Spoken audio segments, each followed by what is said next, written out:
নবী আমার জানিয়ে দিলেন সাহাবায়ে কিরাম শুনে নাও কিয়ামতের ময়দানে হাফিজদের বাবা মার জন্য একটা স্পেশাল ময়দান কায়েম হবে। জোরে বলা যাবে না সুবহানাল্লাহ। সাহাবায়ে কিরাম নবীকে জানিয়ে দিলেন নবী গো আমরা তো বাবা মার কথা বলি নাই, আমরা তো আমাদের কথা বলেছি, আমাদের অবস্থা কি হবে?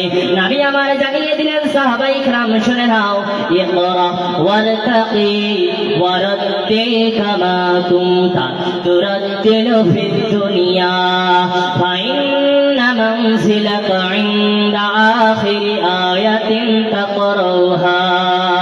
নবী আমার জানিয়ে দিলেন ও সাহাবায়ে কিরাম শুনে নাও এই মাদ্রাসায় যারা হাফিজে কোরআন হবে, গোটা পৃথিবীতে যারা কোরআনটাকে মুখস্থ করবে, কোরআনের ভিতরে ৬৬৬৬ আয়াত আছে, হাফিজের দলেরা একটা করে আয়াত তেলাওয়াত করবে, একটা করে মর্যাদার ধাপে গিয়ে যাবে।